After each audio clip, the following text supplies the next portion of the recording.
What's up, everyone? Welcome to the Down Dog Athletics Podcast, a competitor's guide to mental health and mastery. My name is Paul Klingen, and I am your host. Down Dog Athletics mission. My mission when I started it was really to help bridge the gap between yoga and athletics. And for me, yoga, meditation, mental health are all kind of things that have stigmas that I think athletes, men, really anyone in general, can really benefit from. And so that's what this entire podcast has been about. Anyone who's listened, left reviews, given me just comments in person, thank you guys so much. That's all I ask is, if you get something out of these podcasts, to share it with someone. Leave me a rating, leave me a review, help spread the message, and kind of help with this mission of destigmatizing things that can really benefit really anyone. We do talk a lot about athletic things, talk a lot about training, but really at the end of the day, I just want people to be as physically healthy and as mentally healthy as possible. And so that's what this podcast is about. And then lastly, just want to thank our sponsor, Live Better Co. Had Jason and Brett on episode 3, and they've got a retreat coming up. Live Better Retreat is going to be in El Salvador. I went to it last November. It was incredible. A lot of the people that I still am in contact with, I met at that retreat, whether it's surfing, yoga, training, nutrition, mindset, tons of different workshops, gives you the ability to really level up your game, level up your life. It's an amazing week. And if that's not enough, you're just going to relax on a hammock, have good food, hang with amazing people, see amazing sunsets. So if you use the code DownDogAthletics, you'll get $200 off. So just reach out to them via social media or connect with them online at livebetterco.org. Use Downdog Athletics, mention my name, get you $200 off on an amazing retreat. And like Jason and Brett, the person that I have on the podcast today is another amazing dude, Nate Forse. He is the founder of Forse Lifestyle Coaching. He's been a college athlete, pro athlete, has an amazing journey and story about identity, whether that's hitting rock bottom and trying to figure out who you are when you're no longer an athlete. Really has great lessons on manifesting your dreams. And he's down in LA. He's also a Barry's Bootcamp instructor. That's how we connected. And I'm so excited for you guys to give this one a listen. Share it with anyone that you think might be interested in. But otherwise, here we go. Nate Forse. What up, Nate? Thanks for coming on the show. Thanks for having me, brother. Honored to be here. Yeah, really appreciate it. And you're down in LA. I found you through the Barry's Bootcamp tag, but it's been fun following along all the stuff that you're doing. We were talking about it off screen, the online coaching, the in-person coaching, the Barry's coaching. We have a lot of different similarities in the ways that we're trying to really help people. And it's super inspiring. I think the stuff that you post from a mindset standpoint, from a content standpoint on like physical stuff. But it's the life of, that trainer where you're like, I'm going to do whatever I can to help people. And it's super inspiring to watch you, man. So again, super excited to have you on and hear your story. I think that's the kind of the first place it'd be cool to start reading on your website, kind of your journey in athletics and where that took you. And I think it'd be really powerful to kind of share the lessons that you learned along the way, because I'm sure it applies to a lot of stuff you do coaching as well. Yeah. So first off, man, thank you for saying that. I want to acknowledge you as well for you just putting this out there too. And it's encouraging for me to hear that, because sometimes, you don't get a lot of feedback on what you're putting out there. So to hear that it is impacting someone, and a lot of times we judge our success just off of likes and comments and all that stuff, but they say, and I don't know who they is, but they say only 10% of people ever like or comment on your stuff. So I would just encourage anyone listening to this, and you as well, Paul, to keep putting it out there, man, because good stuff's going to happen, bro. Yeah. So, yeah. I think that just real quick, I want to touch on that. That's such a good point. You might get a like, you might get a comment, but it's like 7 months down the road when someone's like, I've been following you for a really long time and I haven't said anything, but I've lost 30 pounds, or I quit doing this. Like I quit smoking. And you're like, wait, what? This stuff actually like matters. And that's when you're like, whoa, I'm going to keep going and double down, because people don't tell you that you're making a big impact. No, and it's usually right when you need it. I always say, when the student's ready, the master will appear. And it's like, that's not like some sensei just pops out of the bamboo trees or something. It's like you meet a person, or you hear a podcast, or you read a billboard going down the street. And I always say, like, the lessons are always coming to you. It's a matter of if you're actually listening to them. And so every experience you're ever going through in life is a lesson and it's a journey. So life's happening for you. It's not happening to you. Yeah. Yeah. I love that. Do you ever listen to Ed Milet? Little bit, a little bit. Yeah. He's down in San That's Diego where I get that these from. days. That's where I get, Yeah. I've heard that before. Life's happening for you, right? Yeah. Yeah. For you, not to you. Yeah. Uh, so again, I want to get into your initial journey as an athlete because there's a lot of stuff to unpack from a mindset, lessons learned standpoint. So I'll let you take it from here. What was your Yeah. kind of background in athletics? So as a kid, I was extremely shy. I was tall. I had red hair. I had big ears, freckles. Couldn't get a tan. I was constantly sunburned, and I was just really insecure and shy. And the first place I felt that I could fit in was sports, baseball, football, basketball. I played everything, and that's really where I felt like I had some self-worth and I mattered. So, played through high school, played three sports, football, basketball, and ran track. And my goal was to play Division I. And you want to talk about mindset, like I believe beyond a shadow of a doubt that I was a Division I football player, and I made that happen. The challenge Yeah. is what I've learned now through my NLP training and coaching other people is that I was crystal clear on my destination, but I didn't set goals in between that. I just said I wanted to be a Division I football player, and I walked on to West Virginia. I accomplished that. I never had said I wanted to be an All-American or lead the team in receiving or start for 4 years and all the other things that I needed to get really specific on. Yeah. So I went to West Virginia, was promised a scholarship after my first spring game. I was better than a lot of the guys they brought in, and that was extremely frustrating and led me to a very negative spot when I didn't get that scholarship, even though I was promised it. And I thought about quitting football for about 2 weeks and decided I needed to transfer. And I just started calling schools and ended up on a Division II school called California University of Pennsylvania. I know that's a mouthful. Yeah. So I was manifesting California a long time ago. So my mind's doing like little lines across the country. I'm like, where I would this know. school be? Well, it's in Pennsylvania, and there's one stoplight there. But we ended up, being a powerhouse, man. In high school, in 3 years that I started, I only won 6 games. And in the 3 years I started at Cal, we only lost 6 games. So went 13-1 my senior year, lost to the eventual national champions, which was extremely frustrating and disappointing. It's kind of one of those recurring nightmares I have of like that game, Wow. something I see in my head still. But I went and trained for my pro day. I heard from 6 teams before the NFL draft that said, they were interested in bringing me in. And I trained wrong. I trained for like powerlifting and put on a bunch of muscle mass. I went from 221 up to 237. And Oh, wow. as a receiver who was kind of on the cusp as well, that was like enough for teams to say he didn't do anything. Essentially, it looked like I just got fat. Yeah. So even though I ran well, I tested well, I wasn't the same. I was running low 4.5 in the 40, high 4.4 going into my senior year. I even clocked a 4.37 once, and then I ran like 4.65 at my pro day or whatever it was. Oh, So wow. anyhow, was out of football for a year, and I was bouncing around doing workouts, trying out for any team that would have me, the CFL, other leagues that were starting. And I was selling cars at the same time. And I hated that so bad, I went back and coached girls basketball because I just had to be around sports. And I told my strength coach coming out of college, I was like, I'm going to give this all I have, like, because I'll be able to tell my kids one day I gave it all I had. Yeah. I was selling cars that one day, and I was like, I have to go play still. And I had one contract on the table, which is for $200 a week, and we got a $50 win bonus. I'm not exaggerating. That was my first pro contract. And I told myself, I was like, if I don't crush it up here, like I'm done. Like there's no way like I have a shot at the NFL if I can't like be one of the best players in Arena 2, which is like the D7 of football. Yeah.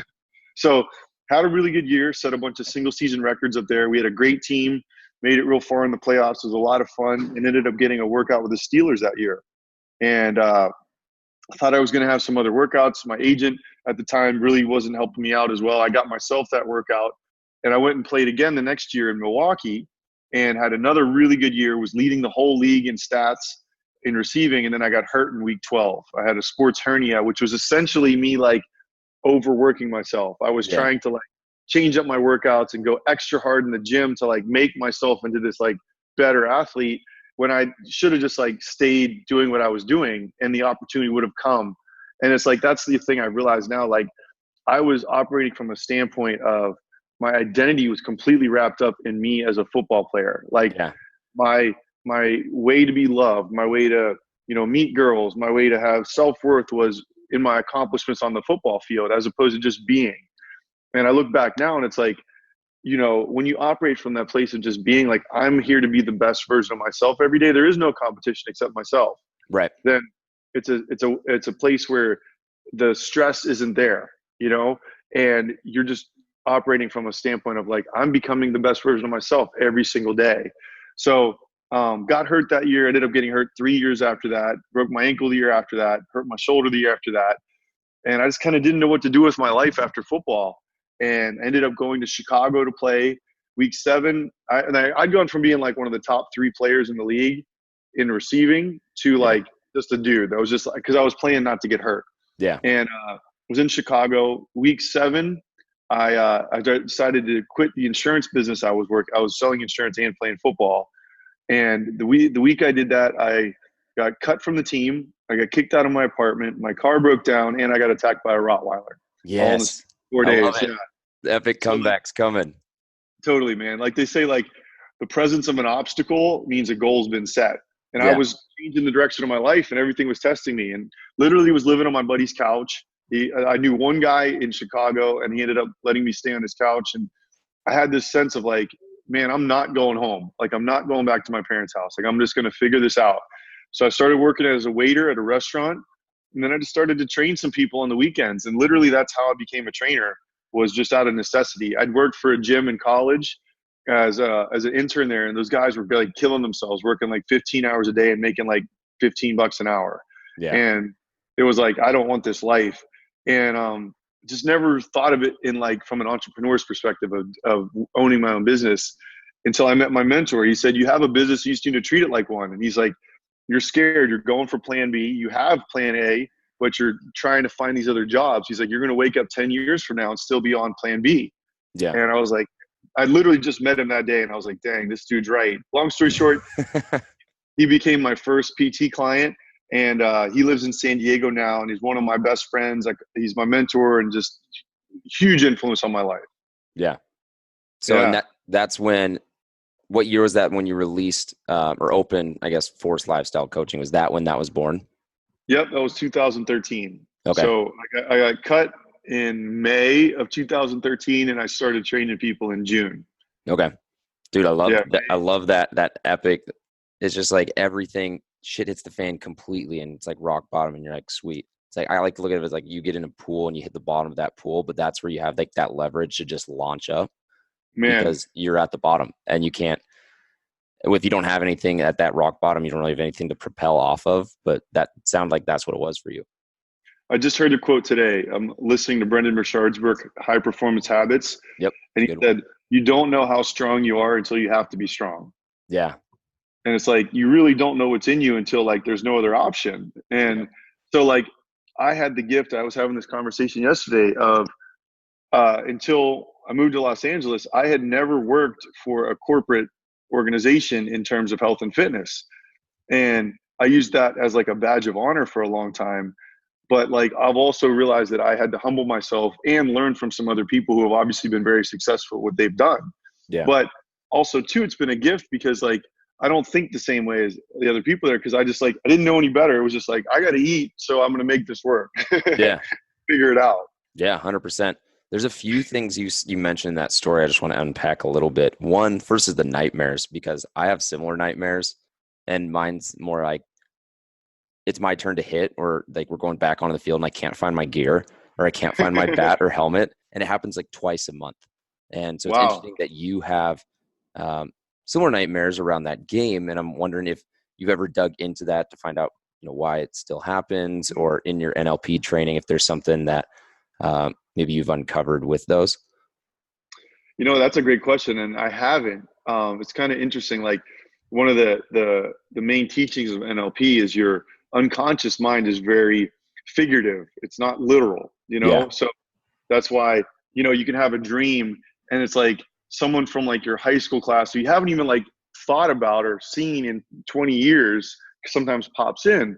It's because it's very figurative. And I actually have more dreams about being a player at West Virginia than I do Oh, about my time wow. now. It's like I go back there and I'm like playing and I'm like fulfilling my dream, which was my first dream. Yeah. Yeah, that's So no, I interesting. haven't delved into that, but I think that would be interesting to get into that and see where that's coming from. You mentioned NLP training a couple of times. Can you just explain what that is for anyone who's like, what is NLP? Yeah, yeah. NLP stands for neuro linguistic programming. So like neurons in your brain, linguistic language programming. So the language of the brain. And essentially, it's the science of excellence and why we do what we do as people, because we all have filters and experiences and things from our past that cast a shadow on our future. Or, God forbid something traumatic really happened to you. And it could be as simple as you were 3 years old and your mom told you couldn't have any more ice cream. And you took that to mean like, my mom doesn't love me. And Yeah. therefore you struggle in relationships the rest of your life, especially with like a significant other. And that's like a true story. Not for me, but I've heard a lot of people have that. So NLP is a system and a way to go back and literally like remove the negative emotions tied to that event, where it just becomes an event then, and then you can just move forward. It's kind of like, uh, if your life was a stream or a river, that river gets dammed up over time through rocks, through other stuff getting put in it. And sometimes for people that flow can be completely stopped. What NLP does, it removes those rocks, those boulders, those sticks, and helps that river just flow again. Yeah. Yeah. It's super interesting. The books I've read and the coaches I've worked that we've talked about it. Do you ever use that with clients? Because if someone does have that story, maybe it's not, mom saying you can't have Cheerios. Maybe it's someone in fourth grade saying you'll always be fat. Yeah, Is that totally. is that stuff you ever use? For sure. I mean, I use it daily, man. So it's as simple as you can uh, learn ways to build rapport with people better, to quickly get into rapport with someone and Yeah. find a common ground where you can actually have a conversation, or helping someone adjust the way they speak. For example, like people say, I'm going to try to lose weight, or I'm going to try to get healthy. Well, Mm, like if you close your eyes and then you open your eyes, you can't try to open your eyes. You just either open them or you don't. So yeah. that's one thing I challenge all my clients on, is to remove the word try from your vocabulary. Yeah. It's really bullcrap, man. Like, there is no try. Like Yoda said, there is no try. There's only do. Yeah. It's very binary, So and that you either yeah, do or you don't. Um, one last thing I want to dig into, and that was just that you had this unshakable belief that you were a D1 player. What do you yeah. think gave you that belief? Great question, man. Actually, I've never thought about that specifically, of like why I had that belief. I just like knew that I knew that I knew. Yeah. It was like, this is going to happen, and it's going to happen regardless. Like, and it was just, my dream wasn't to play at West Virginia, even though my dad went there and I grew up like a West Virginia fan. It was just, I knew I was a Division I football player, and it was just going to happen. Like, I Yeah. can't say there was like a day that like I remember deciding this was going to happen. It was just kind of something that was always a part of me. I remember in second grade, I wrote in my journal what I wanted to be when I grew up, and it was a pro athlete. Oh, wow. Yeah, and it's just like, I think I just knew that at an early age. Yeah. I've Yeah. always find like the difference between like someone saying, "Oh, I am confident." That means they aren't confident, so they're trying to build it. And then someone who's confident, but they're working on it. And then someone who just like at the core of them just permeates confidence. And it sounds like that's where you were at, with you're just like, it's not even a doubt in your head. And you were so sold on it from such a Yeah. young age. And it was like every person who told me I couldn't do that was added fuel to the fire. And that was another thing I realized, is like a lot of my motivation was to prove people wrong. And I realized, like, what happens when you prove everyone wrong? Like, what I always think about this, like, what drives Tom Brady? Like, he's never got to work again. Like, what drives him? And it's just that being. He's just becoming the best version of himself. Yeah. I think in sports, it's really interesting because there's two things happening. One, at the end of the year, it resets where he's the champion, and then now he's one of 32, right? Mm-hmm. And I heard a really interesting quote, and it was in relation to Olympic athletes, but it was like, you die when you achieve your dreams. And it's when you have gold medal as like your identity. And then when you hit it, then what are you? And I think for sport athletes that every year that might be what drives them, because it's like, all right, I got to do it again and again and again. But Mm, then when you're done and you have to retire, detaching and unwiring what you were, who you are, and realizing that you were never a football player. You were, to your, like what you say, like always just being the best at what you were placed in. Um, mhm. can you talk about that a little bit, and with whether that happened at West Virginia or after West Virginia or after your pro career? Was there anything that you had to do, and what steps did you do to kind of extricate those two identities? Yeah, man. So it's funny because I looked on my life like after football. I think that's why I played for so long. I played till I was 29 because I just didn't know what else to go for. And I remember thinking about the day I was done playing is like I was gonna like sit in my room and like drink beers by myself for like 2 months Oh, and wow. be like super pissed. But like for me, it was like I was living on a couch and I actually didn't think I was done playing. Like I actually had another team call me the year after that and decided to turn it down because my business was doing well. And it was just that like I just didn't have another choice, where I didn't have a bunch of money from an NFL career where I could just kind of chill or go travel for a little while. But you're right. I think so many guys struggle with that because their identity is wrapped up in like and I was Nate the football player as opposed to just Nate the human or Nate the friend or whatever other title. And I think a lot of times we get really wrapped up in what titles we have. Like, oh, you are white, you are black, you are purple, you are Catholic, you're Baptist, or whatever other title. We want to put people into boxes. And Yeah. I think if we just looked at people as people, like there's only two chromosomes that separate every single person on Earth. And it's like if we just looked at people for people, we would solve a lot of the problems that we were facing these days. 100%. 100%. I like that. It's Yeah. like very simplistic, and just realizing like there's like we in a way we try and organize things, because as humans we get, if we don't have a label for something, it confuses us, and then that scares us if we don't know what to call someone. But I also feel like, in a way, to your point, that limits people when they are in a box. When you're like, Yeah. oh, you're Nate the football player, and it's like, dude, I'm so much more. You're so much Yeah. more than that. And I think people even listening now, it's like, oh, I'm a project manager. It's like, you're so much more. You can be Yeah. so much more. You are so much more. Um, Yeah. Transitioning so now from sports into your coaching business, what lessons did you take from sports that were directly transferable? What ones did you still need to learn? Because one thing I find interesting about athletes is you're always told what to do, and you always have that structure. And then when you go to being the manager, it's now you're telling yourself what to do. And that's an interesting Mhm. dichotomy of the relationship, of being told what to do, and now you're telling yourself what to do, but it's the same person. Yeah, man, that's definitely been a journey for me. I was really good at like showing up and working as hard as I could every single day.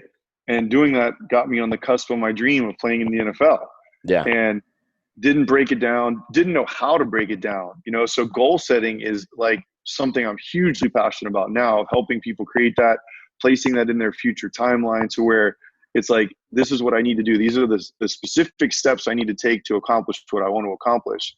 And it's a huge challenge coming out of that because you go from someone telling you what to do, show up at now, and this is what we have to do, and to where you have to create all that. So Yeah. create a mission statement for myself, creating a vision for myself of how I'm going to get what I want to accomplish in the next 10 years, and then breaking it down into like the daily activities. So one of the biggest challenges I was facing was like I would write out a huge list of everything I had to do. So I would have a great day and knock off 10 or 20 of things on those lists, yet I still had another 50 there, and it would be very discouraging. So now